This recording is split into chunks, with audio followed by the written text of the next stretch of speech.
It's been 3 years since Dee Warner disappeared from her home in Franklin Township. What led to the search and how family and friends of Dee are dealing with the discovery. There's been all kinds of roadblocks. It's been honestly a totally... She was a mother of 5, a successful businesswoman, and loved by everyone around her. But one April night, Dee Warner disappeared. No body, no answers, until investigators uncovered a welded farm tank, and inside, the horrifying truth. Searches through marshes with cadaver dogs, ground-penetrating radar, but the search at the family property on Paragon Road was different.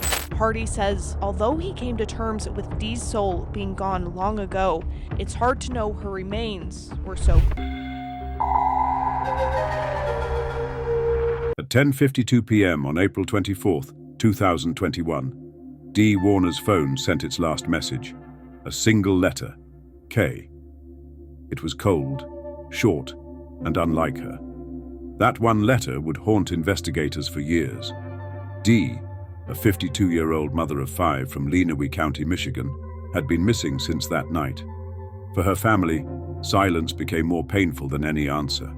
Instead, they lived with uncertainty every day. Dee was not just a mother. She was a successful businesswoman who built DDW Investments, a trucking company she ran from her own property. Known for her kindness and bright smile, she was respected in her community. But behind closed doors, life was dark. Her marriage to Dale Warner was crumbling, and on that Saturday, she had finally decided to end it. Earlier that morning, Dee told her family she wanted out of the marriage. She visited her children, who noticed her swollen eyes from hours of crying. By evening, tensions exploded. Dee Warner argued with her husband Dale and a longtime employee, Todd Nenk. She knew divorce could no longer wait.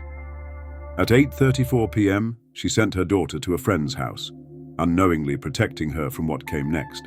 For years, Dale tracked Dee's phone, her car, and even her private messages. That night, she demanded freedom. At 10:52 p.m., her phone sent one final text, just the letter K. Investigators later confirmed. Dee never texted that way. It wasn't her. Half an hour later, her phone went dark forever. The next morning, Dee was gone. Dale claimed she packed a bag and ran away, but her cars were still in the driveway. Even stranger, he showed Dee's daughter her $50,000 wedding ring, claiming she left it behind, something her family knew she would never do. From that Sunday on, Dee's life went silent. No phone calls, no bank activity, nothing. She wasn't just missing, she was a woman trapped by years of control, silenced the very night she tried to break free. Financially, Dale was just as controlling.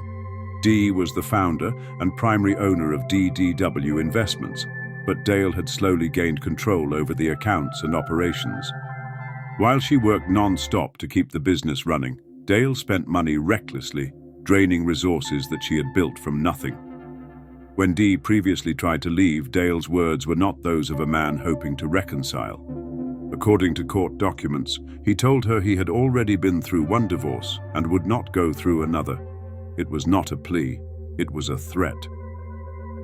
On April 25, 2021, Lenawee County Sheriff's Deputy Austin Hall conducted a welfare check at the Warner farm. Dale repeated his bizarre claim that Dee had a secret phone she didn't know he knew about. The statement revealed more about Dale than about Dee. It exposed years of surveillance, suspicion, and spying. There was no urgency, no desperation. When Dee's brother Greg Hardy confronted Dale, his answers sounded rehearsed. Dale said Dee took a travel bag, purse, phone, curling iron, and hairspray. It sounded less like concern and more like a shopping list designed to sell a story. But Greg knew his sister.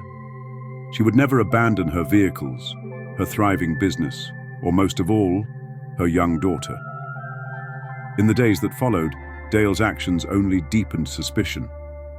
The morning after Dee disappeared, he quietly changed the password to the property's security system, limiting outside access to the cameras. That same day, instead of organizing searches or pleading for help, he sought legal protection. His priority was not finding Dee, it was protecting himself. Months later, investigators uncovered a darker picture. Dale had not only tried to erase Dee, he had tried to erase her life's work. According to family friend Catherine Adams, he had been moving equipment, money, and trucks out of DDW Investments, creating a new entity under his name, DDW Transport. Private investigator Billy Little discovered Dale had used what appeared to be a forged power of attorney from 2014 to transfer nearly all assets from Dee's company into DDW Transportation LLC. By August 2021, 4 months after Dee vanished, Dale sold the company to Laidlaw Carriers Bulk. The profits went directly to him, not Dee's estate or her children. He had stolen his missing wife's company and cashed in. Employee Todd Nank, who had argued with Dee on her last day, also profited. When Dale sold the company, Nank was immediately hired by Laidlaw in a finance role, a reward for his loyalty. But his involvement ran deeper. Little's investigation uncovered a disturbing trail. At 3:30 a.m. on April 25th, just hours after Dee vanished, employee Todd Nank logged into the Warner Company system using a false name. Records showed he removed lime from the farm, hauled it to Burns Harbor, Indiana, and then drove another 50 miles to a Chicago wastewater plant to pick up compost. His movements in the dead of night were impossible to explain away. What legitimate business would require sneaking onto the farm at 3:30 a.m. under a false identity on the morning Dee disappeared? The mystery deepened with recorded conversations. In private sessions with his massage therapist, Nank admitted he was involved up to his ears in the Dee Warner case. Even more alarming, he claimed Detective Kevin Greer, the lead investigator, was romantically involved with his first cousin, a conflict of interest that should have disqualified Greer from handling the case. Financial red flags soon followed. Dee's son, Zach, testified that he once tried to access the family safe after his mother vanished. The combination he had always used no longer worked. Using a backup key, he discovered large sums of cash missing. Only he and his mother had access. Even more suspicious, Dale quickly moved to divide property connected to Warner Farms, despite the fact that Dee owned 50% and would have had to approve any such move. The property in question was where Nank lived.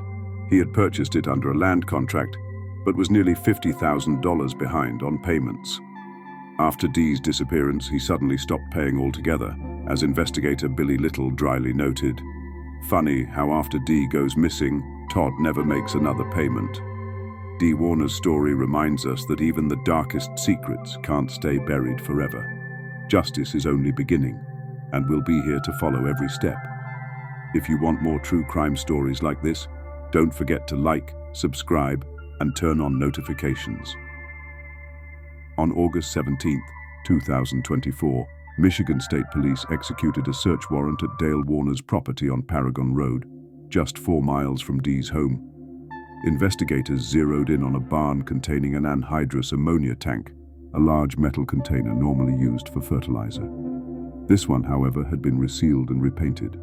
When they cut it open, they found Dee Warner's remains welded inside.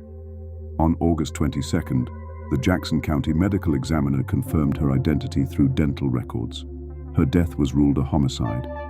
Dee had been hidden in plain sight for 1,200 days, through every holiday, every birthday, every painful anniversary.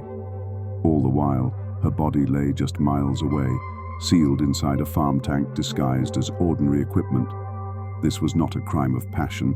It was a calculated execution, followed by a meticulous cover-up. The tank had been professionally welded shut and repainted, camouflaged among the machinery. Dale had gambled that no one would ever think to look there. And for more than 3 years, he was right. In May 2025, Dee's family filed a $100 million wrongful death lawsuit against Dale, alleging that he strangled her in their home, then welded her inside the tank. The filing described years of abuse and control, portraying a man who viewed his wife not as a partner, but as property to be discarded. The case darkened further in March 2025, when Dale's son, John, was arrested on charges of evidence tampering and accessory to murder. Although later dismissed, the charges suggested that covering up Dee's murder may have involved multiple people. By June 2024, Judge Anna Fusau ruled there was sufficient evidence for trial. Dale's attorney argued the case was circumstantial and asked for a venue change, claiming media coverage tainted the jury pool. In August 2025, Judge Elsa denied the motion. The trial was set for January 2026. After years of silence, Dee's truth was finally ready to be told. She had been a mother, a businesswoman, a friend, and a victim of betrayal beyond measure. But in the end, her story could not be buried. Dee Warner was found, her killer was caught, and her family vowed her voice would never be silenced again. Dee Warner's story shows us how far someone will go to hide the truth. But in the end, justice always finds its way. If you believe her voice deserves to be heard, make sure to like this video, subscribe, and turn on notifications so you never miss the next true crime story.